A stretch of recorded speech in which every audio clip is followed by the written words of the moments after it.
Bismillah, bikuatillah, wazinasrillah. Assalamualaikum warahmatullahi wabarakatuh. Selamat pagi teman-teman. Hari ini saya berada di sawah di Desa Krecek, Kecamatan Delanggu, Kabupaten Klaten. Hari yang membahagiakan karena hari ini kami melakukan pemanenan setelah menunggu 100 hari sejak tanam. Kali ini saya akan sedikit sharing ya, cerita tentang pengalaman satu siklus menanam padi.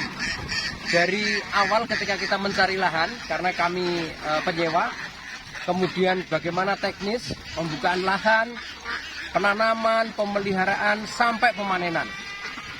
Barangkali ini ada manfaatnya bagi teman-teman kalau yang ingin menyewa lahan sawah seperti kami, terutama di Kecamatan Delanggu, Kabupaten Klaten, kita bisa belajar dari kami.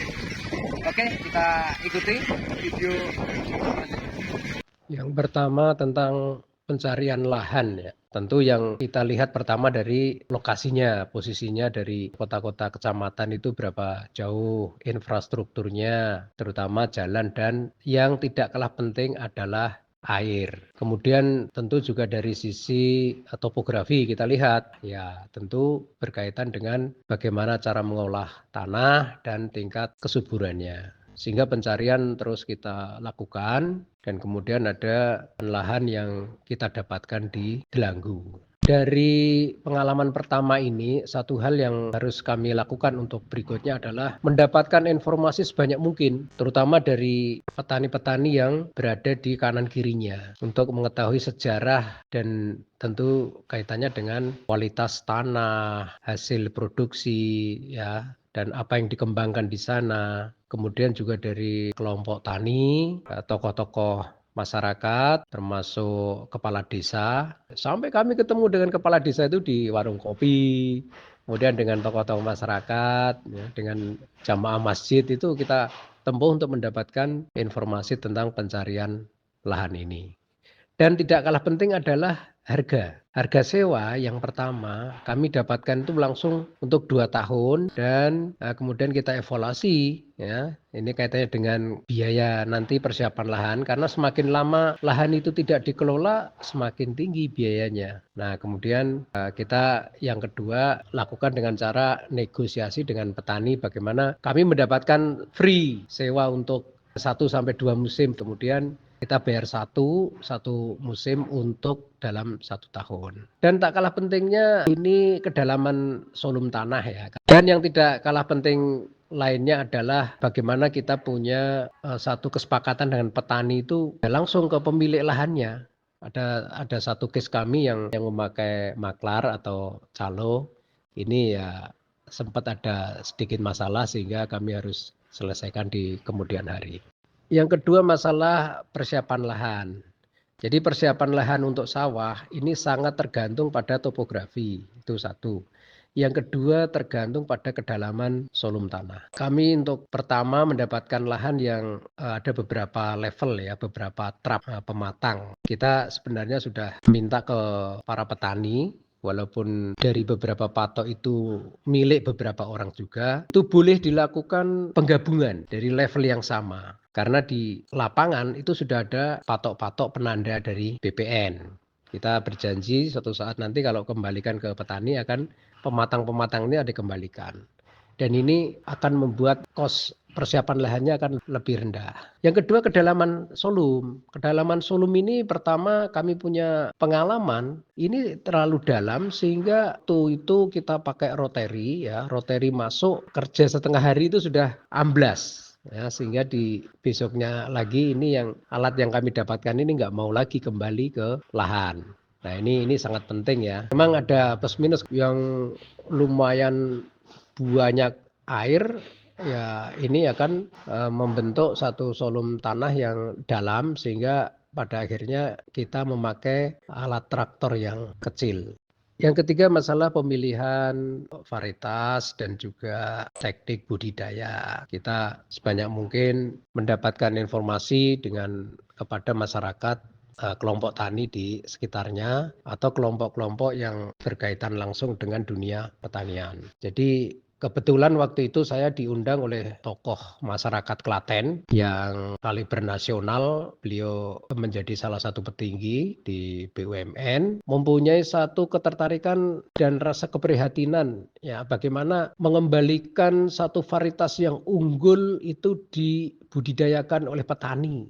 Ya, ketemu rojo lele, padi rojo lele. Kita juga ketemu dengan kelompok-kelompok ya seperti Sanggar Rojo Lele, Jamaah Tani Muhammadiyah, dan juga tokoh-tokoh petani, tokoh-tokoh senior di situ, mantan kepala desa, pengusaha di situ ya, sehingga kita juga mempunyai rasa tanggung jawab sehingga kami putuskan untuk menanam rojo lele, dan untuk mendapatkan kualitas yang bagus kita memakai pupuk organik. Kemudian penanaman melihat pengalaman dan realita yang dipakai oleh petani selama ini di lahan yang kami sewa pertama ini juga tidak bisa dilakukan secara mekanis. Jadi kita lakukan manual, kita cari orang lokal yang mempunyai jaringan tenaga untuk melakukan pembenihan atau penyemaian ya, kemudian melakukan penanaman. Ini pengalaman kami di Delanggu tidak begitu problem, masih sangat mudah untuk mendapatkan tenaga tanam. Dan tentu sebelum dilakukan penanaman kita sudah lakukan pupuk dasar ya dengan memakai bahan organik. Separuh dari lokasi ini kami pakai pupuk organik yang berasal dari Purworejo karena saya sudah tahu yang bersangkutan memproduksi ini dengan kualitas yang bisa diandalkan. Kemudian separuhnya kita memakai juga pupuk organik tapi dimix dengan pupuk kimia. Ini satu cara kami untuk melakukan comparing ya. Jadi dibandingkan mana nanti yang akan lebih baik ya. Tentu dari sisi quality dan juga cost yang itu nanti ke depan akan kami pakai untuk memutuskan mana yang akan dipakai. Fase pemeliharaan atau maintenance.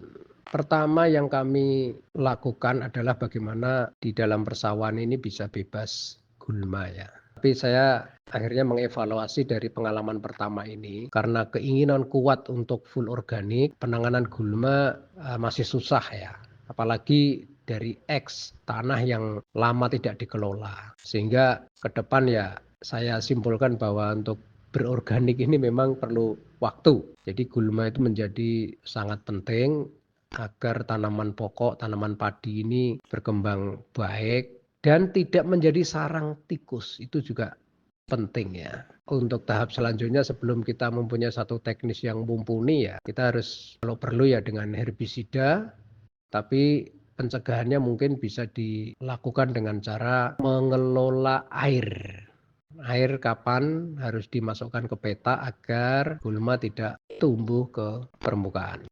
Masih maintenance yang perlu kita lihat adalah pertumbuhan tanaman. Apakah ini perlu satu input? Nah, dalam hal ini kan kalau kemarin kita pakai pupuk organik itu harus dilengkapi dengan POC, pupuk organik cair. Kapan harus diaplikasikan? Itu kita selalu koordinasi dengan produsen pupuk dan juga pengalaman petani lain. Hama yang paling bermasalah di Klaten adalah tikus. Ini sebenarnya sudah kita sadari karena kita tahu juga dari survei paling besar masalah atau penyebab kenapa petani meninggalkan sawah itu karena memang serangan tikus. Evaluasi dari pertama ini memang tikus masih banyak menyerang. Sehingga ke depan harus dilakukan dengan berbagai cara. Tidak saja kimia, tapi juga teknik-teknik seperti pemagaran dengan fiber plus bubu. Bagaimana menangkap tikus sebanyak-banyaknya. Karena kalau tikus ini banyak kita tangkap, itu di musim kedua itu sudah jauh berkurang. Ada informasi dari petugas PPL menyampaikan bahwa satu tikus ini dalam setengah bulan itu sudah menambah 12 ekor. Nah, ini luar biasa. Dan informasi lain menyarankan untuk tidak memberikan air banyak ke dalam peta karena tikus itu ternyata suka air. Jadi istilah petani itu makan, minum, dan seterusnya. Teknik lain adalah mengurangi pematang, baik dari sisi kuantiti jumlah galengan maupun ukuran galengan. Jadi jangan terlalu tinggi dan jangan terlalu lebar. Karena dengan galengan yang terlalu tinggi dan terlalu lebar itu potensi tikus-tikus itu membuat sarang itu jauh lebih banyak. Untuk fase generatif setelah muncul malai-malai padi, selain memantau, memonitor, mengkontrol hama dan penyakit, ini kaitannya dengan air. Karena kalau sudah malai-malai keluar ini tidak perlu banyak air. Oke, di pemanenan. Pemanen ini sebenarnya bukan sesuatu yang susah ya. Ini ada dua metode, yang satu manual pakai thresher, kemudian juga bisa lakukan kombi. Ini sangat tergantung dari kondisi atau struktur tanah sawahnya. Kalau solumnya itu dalam ya ini nggak bisa pakai harvester kombi, pakai manual sabit itu istilahnya diani, kemudian dibawa ke pinggir pematang atau pinggir jalan untuk dilakukan penggilingan ya pakai thresher. Yang agak susah kalau panen itu dilakukan dengan manual thresher ini untuk mencari tenaga ini. Di thresher dan petani atau pemotong ini ternyata juga bukan gampang. Karena kita pengennya panen itu dalam 2 hektar itu bisa selesai 2 hari, 3 hari gitu. Dan kemarin selesai nggak nyampe 3 hari dan itu butuh orang yang lumayan banyak. Ada sampai 12 orang. Nah ini juga perlu cari informasi. Ternyata kita dapat orang ini jauh. Itu malah dari Kabupaten Sukoharjo ya. Itu bisa 20 kilo dari lokasi sawah kita.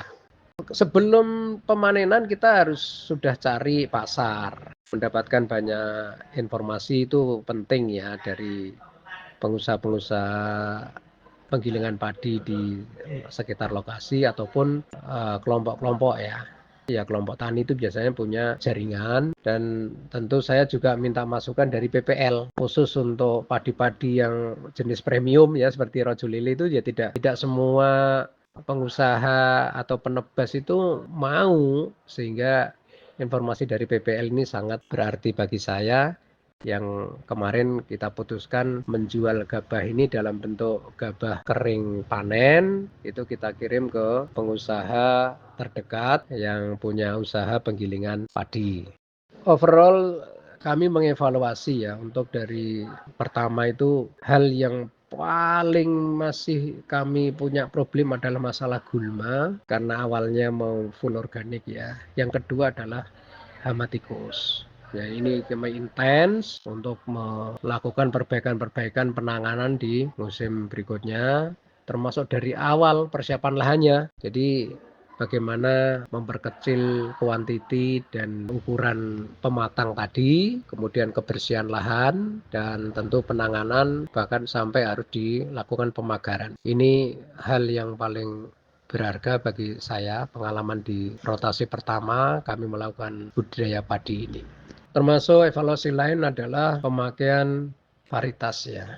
Jadi varietas premium misalnya, ini tidak semua pengusaha mau ya. Ya kalau kita punya beberapa lokasi, lebih baik akhirnya saya putuskan untuk memakai beberapa varietas. Ini juga untuk mengetahui seberapa gampang laku komoditas ini atau varietas ini ya. Kita juga harus fleksibel bagaimana produk kita ini bisa dengan mudah bisa dipasarkan. Karena kalau kita punya satu produk kualitas bagus, tapi susah juga melakukan pemasaran, nah ini juga menjadi problem. Ya, terutama organik.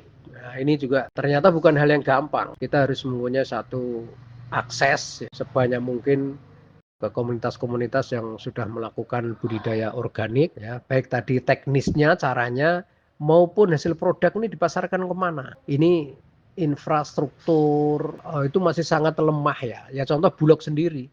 Bulog itu memutuskan harga gabah dibeli oleh mereka ini nggak ada klasifikasi varietas. Jadi semuanya flat. Ini tentu merugikan petani.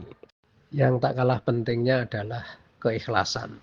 Saya belajar dari petani senior, seorang tokoh, mantan kepala desa di Klaten. Itu beliau memberikan banyak saran-saran dan nasihat-nasihat ya, bahwa kalau kita sudah memutuskan menjadi petani, Mas, kita harus ikhlas.